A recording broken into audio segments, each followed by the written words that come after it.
ನಮ್ಮ ಭಾರತೀಯ ಪರಂಪರೆ ಇರುವಂತಹ ಈ ಭರತನಾಟ್ಯ ಕಲೆ ಇದೆಯಲ್ಲ, ಅದು ಬರೀ ನೃತ್ಯ ಮಾಡುವಂಥದ್ದಲ್ಲ. ಅದರಲ್ಲಿ ಸಂಗೀತ ಕಲೆ ಒಳಗೊಂಡಿದೆ, ಚಿತ್ರಕಲೆ ಒಳಗೊಂಡಿದೆ, ಶಿಲ್ಪಕಲೆ ಒಳಗೊಂಡಿದೆ, ಆಧ್ಯಾತ್ಮ ಒಳಗೊಂಡಿದೆ, ಇತಿಹಾಸ ಒಳಗೊಂಡಿದೆ, ಪುರಾಣ ಒಳಗೊಂಡಿದೆ, ಯೋಗ ಒಳಗೊಂಡಿದೆ. ನೀವು ಹೇಗೆ ಅಂತ ಕೇಳಿದರೆ, ಈಗ ನಾವೊಂದು ಮಗುವಿಗೆ ಮೊದಲು ಯೋಗವನ್ನು ಕಲಿಸಿ, ಏಕೆಂದರೆ ಮೊದಲು ದೇಹವನ್ನು ದಂಡನೆ ಮಾಡ್ಕೊಳ್ಬೇಕು, ಆಗ ಮಾತ್ರ ಮನಸ್ಸು ಕೂಡ ಕೇಂದ್ರೀಕೃತ ಆಗ್ತದೆ. ಏಕೆಂದರೆ ಭರತನಾಟ್ಯಕ್ಕೆ ದೇಹವೇ ವಾಹಕ.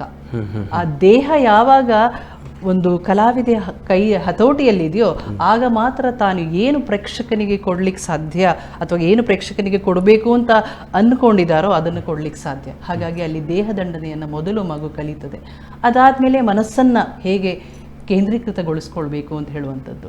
ಮತ್ತೆ ನಾವು ವೇದಿಕೆಯಲ್ಲಿ ಹಲವಾರು, ಈಗ ಒಂದು ಚಿತ್ರ ಕಲಾವಿದ ಒಂದು ಚಿತ್ರವನ್ನು ಬಿಡಿಸಿದಾಗ ಅದು ಪ್ರೇಕ್ಷಕನ ಮನಸ್ಸಿನಲ್ಲಿ ಯಾವ ರೀತಿ ಮನಮುಟ್ಟುತ್ತದೆ ಅಂತ ಹೇಳುವಂಥದ್ದು. ಅದೇ ರೀತಿ ಒಬ್ಬ ನೃತ್ಯ ಕಲೆ ಗುರು ಆ ಶಿಷ್ಯೆಗೆ ವೇದಿಕೆಯಲ್ಲಿ ನೃತ್ಯ ಮಾಡುವಾಗ ಅದನ್ನು ಒಂದು ಚಿತ್ರಕಲೆಯಾಗಿ ಪ್ರಸ್ತುತಪಡಿಸಬೇಕು ಅಂತ ಹೇಳಿಕೊಡ್ತಾಳೆ. ಅದೊಂದು ಚಿತ್ರವನ್ನು ಕಂಡ ಹಾಗೆ ಪ್ರೇಕ್ಷಕನಿಗೆ ಆಗಬೇಕು. ಆ ರೀತಿಯಲ್ಲಿ ಈಗ ನಮ್ಮ ನೃತ್ಯದಲ್ಲಿ ಹಲವಾರು ಭಂಗಿಗಳು ಬರ್ತವೆ.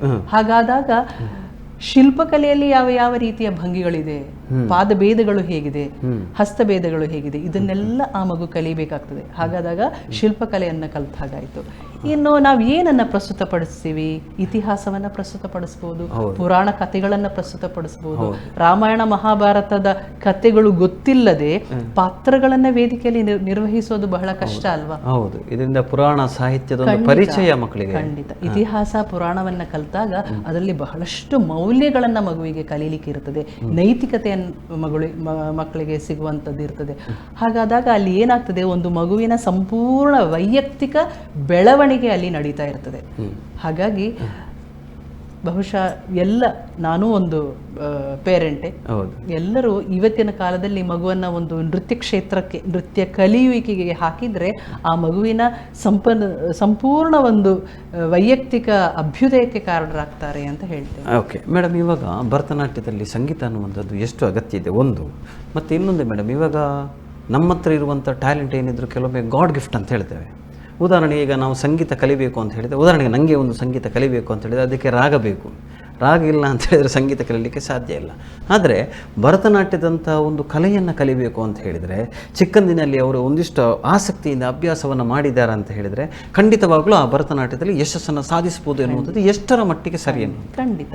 ಈಗ ನೋಡಿ, ಸಂಗೀತವನ್ನ ಕಲಿಯುವುದು ಸರಿ, ಆದರೆ ಎಲ್ಲರೂ ಹಾಡುಗಾರರಾಗ್ಲಿಕ್ಕೆ ಸಾಧ್ಯ ಇಲ್ಲ.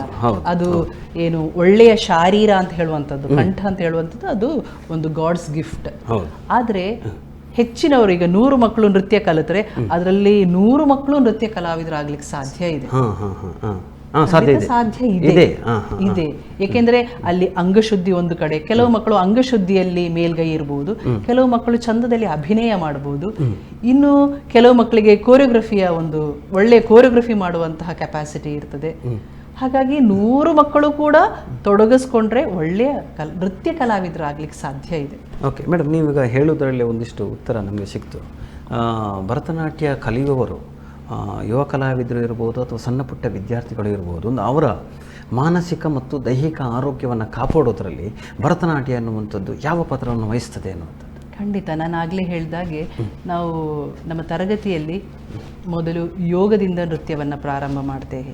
ಅಲ್ಲಿ ದೇಹದಂಡನೆ ಆಗಿರ್ತದೆ, ಮನಸ್ಸು ಕೇಂದ್ರೀಕೃತಗೊಂಡಿರ್ತದೆ. ಮತ್ತೆ ನಮ್ಮ ಈ ಭರತನಾಟ್ಯದ ವಸ್ತು ಏನಿದೆ ಅಂತ ಹೇಳಿದ್ರೆ ಅಲ್ಲಿ ದೈವತ್ವ ಅಲ್ವಾ? ಹೌದು. ನೃತ್ಯದ ಮೂಲಕ ದೈವತ್ವವನ್ನು ಕಾಣುವಂಥದ್ದು. ಹಾಗಾಗಿ ಏನಾಗ್ತದೆ, ಅಲ್ಲಿ ಆಧ್ಯಾತ್ಮಿಕವಾದಂತಹ ಒಂದು ಬೆಳವಣಿಗೆ ಕೂಡ ನಡೀತಾ ಇರ್ತದೆ. ಈಗ ನೀವು ವೆಸ್ಟರ್ನ್ ಡಾನ್ಸ್ಗಳಲ್ಲಿ ನೋಡ್ಬೋದು. ಯಾರೋ ಇತ್ತೀಚೆಗೆ ನನ್ನ ಹತ್ರ ಹೇಳಿದ್ರು, ಮೇಡಮ್ ನೀವು ಜುಂಬಾ ಕಲಿಸ್ಬೋದಲ್ಲ, ತುಂಬ ಹಣ ಮಾಡ್ಬೋದು, ತುಂಬ ಮಕ್ಕಳು ಸಿಗ್ತಾರೆ ಅಂತ. ನಾನು ಹೇಳಿದೆ, ನಾನು ಹಣ ಮಾಡೋಕ್ಕೋಸ್ಕರ ನೃತ್ಯ ಕಲಿಸ್ತಾ ಇಲ್ಲ. ಇದು ಒಂದು ಸಾಧನೆ, ಇದು ಒಂದು ತಪಸ್ಸು. ನೃತ್ಯಂ ಯಜ್ಞ, ನೃತ್ಯಂ ತಪಃ ಅಲ್ವಾ?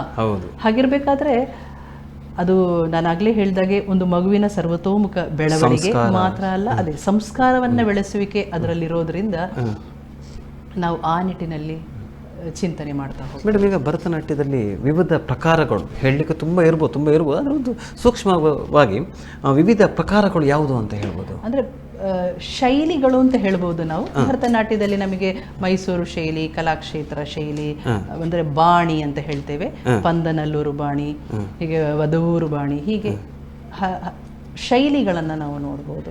ಓಕೆ.